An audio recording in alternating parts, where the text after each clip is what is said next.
Saving money doesn't have to feel like a chore or a sacrifice. In fact, some people make it look almost effortless.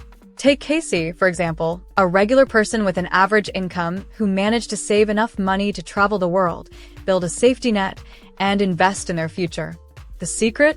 Small but powerful habits. Most people think saving means giving up on fun, but that's not true. It's about making smart choices, getting creative, and focusing on what really matters. These habits aren't about skipping coffee or living miserably. They're about living intentionally and spending wisely. In this video, we'll explore 7 unique habits of people who are always saving money.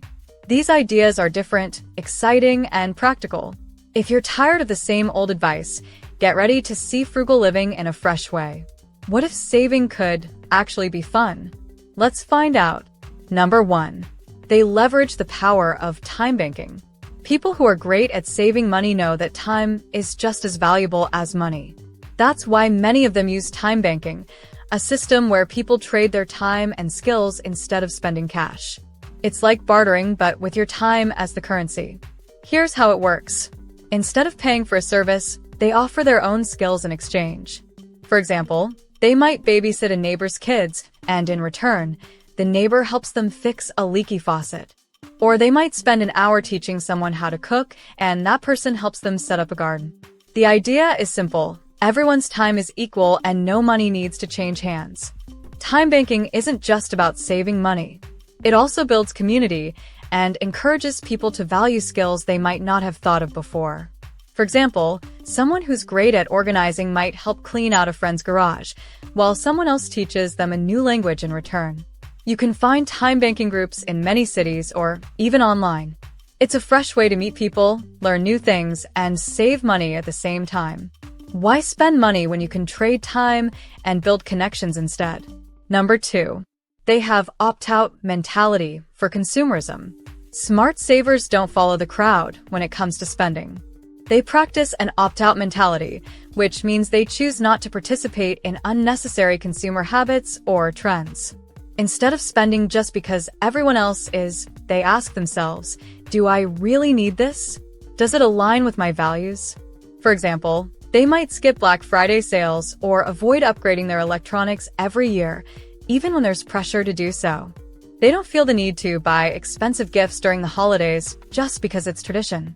Instead, they focus on creating meaningful experiences or offering handmade or thoughtful gifts. This mindset also helps them say no to financial peer pressure. If friends plan an expensive outing, they're not afraid to suggest a budget-friendly alternative, like a picnic or a game night. They know their financial goals are more important than keeping up appearances. The key to the opt-out mentality is realizing that you don't have to spend money to fit in or feel happy. By stepping back from consumer trends, they save money and enjoy a life focused on what truly matters to them. It's about living on your terms, not society's spending rules. Number 3. They create and monetize hidden skills. People who are great at saving money don't just cut back. They find creative ways to do things themselves and turn those skills into money-saving or even money-making opportunities. They see every hobby or hidden talent as a chance to save or earn. For example, instead of spending $20 every few weeks on haircuts, they learn to cut their own hair. At first, it might seem tricky, but with practice, they perfect it and save hundreds over the years. Or they might start baking their own bread, not just to save on groceries, but because it's a fun and rewarding skill. Soon, they're sharing their creations with friends, and some even sell their baked goods to earn extra income. But they don't stop there. They look for ways to teach or trade their skills. Someone who learns basic car repairs might help neighbors fix their vehicles in exchange for services they need, like lawn care or babysitting. This saves both money and builds connections. The key here is simple. Instead of paying someone else to do everything, they see every task as a chance to learn. Over time, these small efforts add up to big savings and sometimes even bigger earnings. Number 4. They practice mindful downgrading. Saving-savvy people understand that bigger, newer, or fancier isn't always better. Instead, they focus on what truly serves their needs and happiness. This is where mindful downgrading comes in. They intentionally choose simpler, less expensive options for certain parts of their life. Not because they're forced to, but because it just makes sense.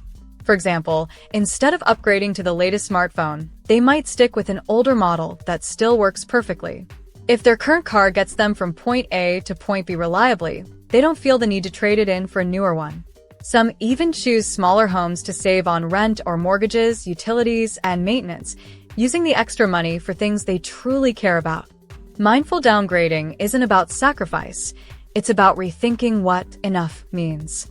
By simplifying in some areas, they free up resources to enjoy life in ways that really matter, like traveling, pursuing hobbies, or investing in their future. Try this. Identify one part of your life where you can downgrade without losing comfort or happiness. Maybe it's switching to generic groceries or cutting and use subscriptions. You might be surprised how little you miss the fancy stuff and how much you save. Number 5. They gamify reverse spending. For people who love saving money, spending less isn't just a habit, it's a fun challenge. One of their favorite tricks is reverse spending, where they track how much money they avoid spending and treat it like a win. By turning saving into a game, they stay motivated and enjoy the process. Here's how it works. Instead of just focusing on what they buy, they track what they don't buy. For example, if they skip a $10 coffee and snack combo, they log that $10 as money saved.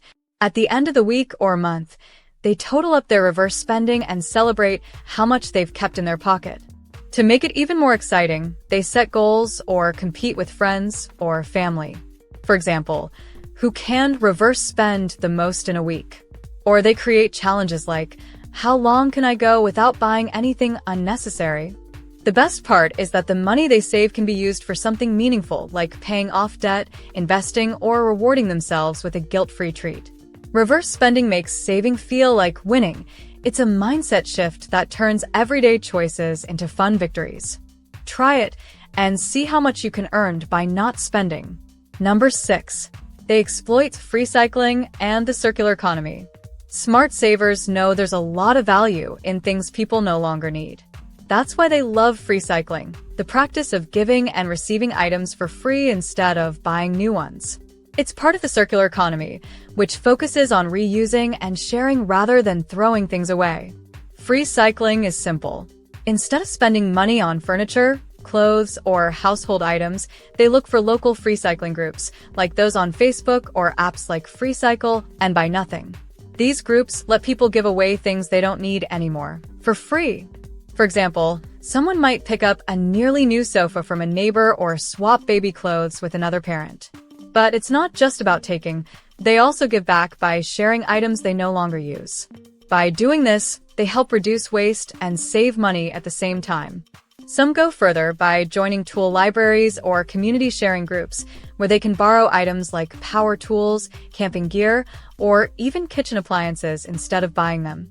Freecycling and the circular economy aren't just about saving money. They're about building community and helping the planet. Why buy something new when you can find it for free?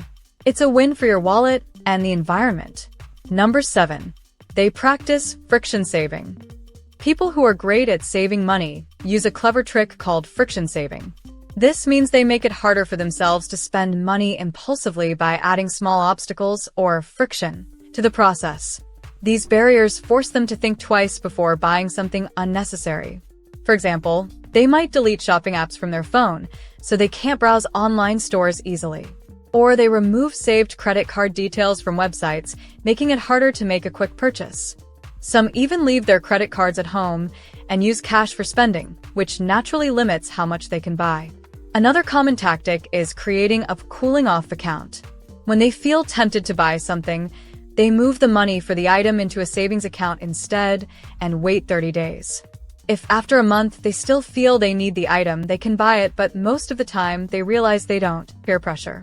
If friends planned an expensive outing, they're not afraid, giving their logical side time to take over. Friction saving isn't about avoiding spending altogether. It's about making spending more intentional. By adding a little effort to the process, they save big without even noticing. Saving money doesn't have to feel like giving things up. It's really about making smart choices, finding creative solutions, and focusing on what truly matters. The habits show that frugal living isn't about sacrifice. It's about empowerment. When you choose to spend intentionally, you take control of your finances and your future. Every dollar saved can go towards something meaningful, whether it's paying off debt, building a safety net, or chasing your dreams. Frugality is freedom, not restriction. Pick just one habit from this list and try it for a week. You'll be surprised at how quickly these little changes can add up. Saving money isn't just about cutting costs. It's about creating a life that feels rich in every way. So, which habit will you try today? Now, if you want to learn how to achieve financial success, then watch this video next. If you made it to this point in the video, please like and subscribe to the channel to see more content like this. Thanks for watching, and I'll see you in the next video.